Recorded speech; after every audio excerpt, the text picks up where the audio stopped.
అబ్బా రాను రాను ఎన్నిసార్లు చెప్పినా కూడా ఈ అనసూయకి బుద్ధే రావట్లేదు. శ్రీరాముల వారి గురించి అయిపోయింది, సనాతన ధర్మాల గురించి మాట్లాడుతుంది. ఇంకా మన గౌరవాన్ని మనం కాపాడుకోవడానికి మనం పెట్టుకున్నదే బొట్టు, పువ్వులు, గాజులు. నాకు ఒక అనుమానం ఉంది అనసూయ, ఏనాడైనా నువ్వు తాళిబొట్టు వేసుకున్నావా? ఏనాడైనా నీ జీవితంలో తాళి కట్టించుకున్న తర్వాత?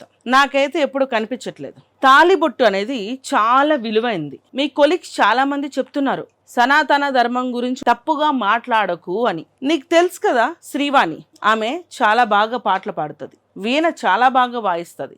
ఆమెకి తాళిబొట్టు గురించి మాట్లాడితే వాళ్ళ అత్తగారు చెప్పారంట, తాళిబొట్టు బయటికి కనిపించకూడదు, లోపల దాచుకోవాలి అని చెప్పారంట. అత్తమ్మ బయటికి చూపించద్దంట, దిష్టి తగులుతుంది. మా అత్తమ్మ మాటలు అంటే నాకు చాలా స్టాంప్ అనమాట. ఆవిడ ఏదంటే అది మంగళసూత్రం బయట ఎవరికి చూపించద్దు అంటారు. అప్పటి నుంచి ఆమె తాళిబొట్టుని లోపలే దాచుకుంటుంది. నేను ఎందుకు చెప్తున్నానంటే, తాళి అనేది అంత పవిత్రమైంది కాబట్టి అంత జాగ్రత్తగా మనం ఉంటాము అని. కానీ ఆ తాళి విలువే తెలియని నువ్వు ఈరోజు తాళి గురించి మాట్లాడతావు. తాళిని ఎగతాళి చేసే విధంగా నువ్వు మాట్లాడుతున్నావు, చాలా తప్పు. ప్రజలు చెప్పులతో కొడతారు, నిన్ను రాళ్ళు ఇచ్చి కొడతారు, ఇంకా గుడ్లు టమాటాలతో కూడా కొడతారు. సినిమా అవకాశాలు రావట్లేదని నీ ప్రచారం కోసం పిచ్చి పిచ్చి వేషాలు, పిచ్చి పిచ్చి నాటకాలు చేయకు. మతి స్థిమితం పోతే హాస్పిటల్లో జాయిన్ కా, కొంతకాలం ట్రీట్మెంట్ అయిన తర్వాత అప్పుడు ప్రజల్లోకి రా, లేకపోతే ఊర కుక్కలాగా ఏం మాట్లాడుతున్నావో నీకే అర్థం కావట్లేదు. Good morning madam. ఎవరి కోసం అలంకరణ? అనసూయ కోసం. ఏ అనసూయ? అనసూయ భరద్వాజ్. ఇన్స్టాగ్రామ్ ఉంటది. ఎస్. ఈ మధ్యన ఆమెకి సనాతన ధర్మం అంటే మర్చిపోయింది. రాను రాను మతి స్థిమితం తప్పి ఏం మాట్లాడాలో కూడా అర్థం కాక, నేను సెలబ్రిటీ అయిపోయాను కదా, నేను ఏం మాట్లాడినా పర్వాలేదు అని అనుకుంటుంది. కాకపోతే అనసూయకి శ్రీరాముల వారంటే విలువ తెలీదు, ఆఖరికి మెడలో వేసుకున్న మంగళసూత్రం విలువ కూడా అనసూయకు తెలియదు అని మనకు అర్థమవుతుంది కదా. సో అందుకని ఆమె మతి స్థిమితం కంప్లీట్గా పోయిందేమో అని అనుమానం వచ్చింది. సో అందుకని నేనేం చేస్తున్నానంటే, ఆమె మధ్యన భర్త చనిపోతే పువ్వులు, గాజులు, తాళిబొట్టు అన్ని తీయాలని అడుగుతుంది కదా, అది కూడా మర్చిపోయిందేమో అని డౌట్ వచ్చి అనసూయకి పంపిస్తున్నా. పువ్వులు, గాజులు,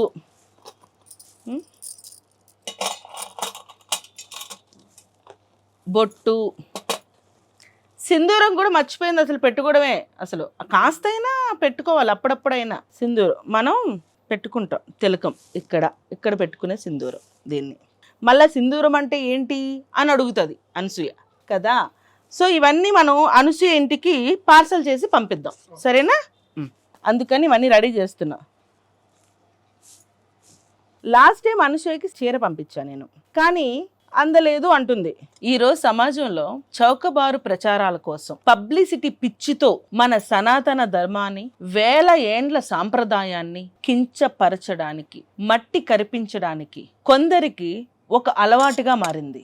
గతంలో భగవంతుడైన మన శ్రీరాముల వారి పైన అనుచితంగా మాట్లాడిన అనసూయ ఇప్పుడు ఏకంగా మన ఇంట్లో ఆడబిడ్డల సౌభాగ్యానికి, ఆత్మగౌరవానికి ప్రతీకలైన మన బొట్టు, గాజులు, పువ్వులు, మంగళసూత్రం లాంటి ఆచారాలపైన, నమ్మకాలపైన బూడిద పోసే ప్రయత్నం చేస్తుంది. నన్ను తినేస్తున్న ఆలోచన ఏంటంటే, మనకి బొట్టు, కాటుక, గాజులు, గజ్జలు ఇవన్నీ అమ్మ పెట్టింది కదా, దాన్ని పెళ్లితో లింక్ పెట్టి అమ్మమ్మ చనిపోయినప్పుడు కదా అమ్మ ఇవన్నీ ఒకవేళ వదిలేసుకోవాలి అనుకుంటే చేసేది. How are they linking it to husband? And isn't it someone's personal choice? అవంతమైన రూల్స్ కొన్ని అనిపిస్తూ ఉంటాయి. అసలు ఇవి ఎక్కడ రాస్తున్నాయి ఏంటి? భర్త చనిపోతే గాజులు తీసేయాలా అని ప్రశ్నిస్తూ మన హిందూ సంస్కృతిని అవమానపరుస్తుంది. ఒక బ్రాహ్మణ కుటుంబంలో పుట్టి మన సంస్కృతి గురించి అవహేళన చేయడం అంటే దానంత దురదృష్టకరం ఇంకొకటి లేదు. ఏమైపోయారు ఈ బ్రాహ్మణ సమాజం అంతా? రారా అనసూయ లాంటి వాళ్ళ నోటి పళ్ళు రాలగొట్టడానికి ఏ బ్రాహ్మణ సమాజాలు రారా? ఈ బ్రాహ్మణ కుటుంబాలు రావా? మిగతా వాటికి మాట్లాడడానికి అందరూ వస్తారు కదా. మరి మన సంస్కృతిని, మన ఆడబిడ్డల గౌరవాన్ని అవమానించే వాళ్ళని ఏం మాట్లాడరెందుకు? ప్రశ్నించరెందుకు? మతి స్థిమితం చెడిపోయి పిచ్చి కుక్కలాగా ఊర కుక్కలాగా నోటికేమొస్తుంది మాట్లాడుతుంది అనసూయ. అట్లాంటి వాళ్ళని మనం సమాజంలో తిరగనిస్తున్నాం సెలబ్రిటీ పేరు చెప్పి. అలాంటి వాళ్ళకి బుద్ధి చెప్పరా? మెంటల్ హాస్పిటల్లో జాయిన్ చేయండి, ట్రీట్మెంట్ ఇప్పించండి. అలాంటి వాళ్ళకి సమాజంలో ఉన్నప్పుడు మనం ఏది మాట్లాడాలో ఏది మాట్లాడకూడదో తెలియలేని పరిస్థితిలో ఉంది ఈ రోజు అనసూయ. మోడ్రన్ ఆలోచనలు చేయడం అంటే మన సాంప్రదాయాలని తక్కువ చేసి మాట్లాడడం కాదు. నీ ఫ్యాషన్ నీ ఆలోచనలు నీ ఇంట్లో ఉంచుకో, ఎవరు వద్దనట్లేదు. ఇక్కడ ప్రజల మీద రుద్దాల్సినంత అవసరం నీకేంటి? నీకు అవకాశాలు తక్కువ అవ్వగానే సోషల్ మీడియా గుర్తుకొచ్చేస్తుంది. ఎవడైనా ఆఫర్లు ఇవ్వండి అయ్యా, ఈమెకి పిచ్చిదానిలా మాట్లాడుతుంది ఏవేవో మాటలు. ఆఫర్లు లేక సినిమాలు లేక ఆఫర్ల కోసం పిచ్చి కూతులన్నీ మాట్లాడి ఫేమస్ అవ్వాలనుకుంటుంది ఈమె. ఏమైపోయారు సినిమా డైరెక్టర్లు అందరూ కూడా? ఇలాంటి పిచ్చోళ్ళని హాస్పిటల్లోనైనా జాయిన్ చేయండి. మీకంటూ ఒక సొసైటీ ఉంది కదా, ఫిలిం సొసైటీ. ఆ డబ్బులతో హాస్పిటల్లో జాయిన్ చేయండి. మీకు ఊరకుక్కలాగా వదిలేశారు మీరు ఈమెని. రోడ్డు మీద పడి అందరినీ వేధిస్తుంది పిచ్చి పిచ్చి మాటలు మాట్లాడుతూ. ఈ రోజు అనసూయ మన సంస్కృతిని మన కట్టుబాట్లని కింద పరిచే విధంగా మాట్లాడుతుంది కదా. మరి ఇదే అనసూయకి వేరే మతం వాళ్ళ గురించి వాళ్ళ కట్టుబాట్ల గురించి మాట్లాడే ధైర్యం ఉందా? చెప్పండి, మాట్లాడే ధైర్యం ఉందా ఈమెకి? నీకు నిజంగా దమ్ము ధైర్యం ఉంటే అనసూయ వేరే మతాల వాళ్ళ గురించి మాట్లాడు. ఒక హిందువుల గురించి మాట్లాడడం కాదు. పుట్టిందేమో హిందువు పుట్టక నువ్వు, కానీ నువ్వు కింద పరుస్తుంది కూడా హిందువుల్నే. మరి వేరే మతం వాళ్ళని ఎందుకు నువ్వు వదిలేస్తున్నావు? నీకు ధైర్యం లేక?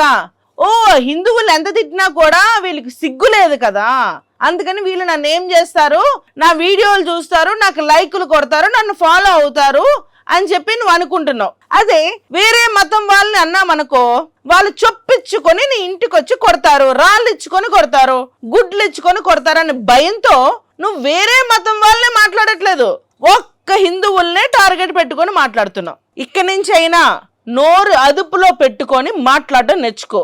నీ నోటికి ఎంత వస్తే అంత నువ్వు మాట్లాడడం కాదు. మన సాంప్రదాయం విలువ మనమే తెలియజేయాలి ఎవరికైనా కూడా. అది తెలియజేయడానికే ఈ రోజు నేను అనసూయకి ఆమె ఈ దేని గురించి అయితే మాట్లాడిందో, మనకు విలువైన గాజులు, విలువైన పువ్వులు, బొట్టు, సింధూరం ఆమెకి నేను ఈరోజు పంపిస్తున్నా. దయచేసి ఆమెకి మన సాంప్రదాయం విలువ తెలియజేయాలని అనుకున్న వాళ్ళు ఎవరైనా కూడా ఆమె ఇంటికి ఇవన్నీ దయచేసి కొరియర్ చేయండి. అప్పుడైనా కూడా ఆమె బుద్ధి మారి మనిషిగా మాట్లాడుతుందేమో ఒక ఆశ.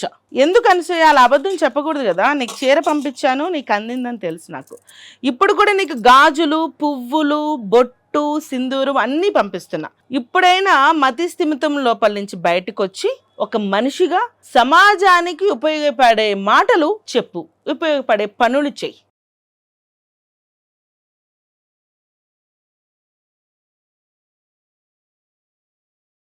సో భరద్వాజ్, ఈ ప్యాక్ అనసూయ అడ్రస్కి మీరు కొరియర్ చేయండి. మళ్ళీ కొరియర్ అందిందో లేదో కూడా తెలుసుకోండి, లేకపోతే మీరే డోర్ స్టెప్స్కి వెళ్ళి డెలివరీ చేయండి.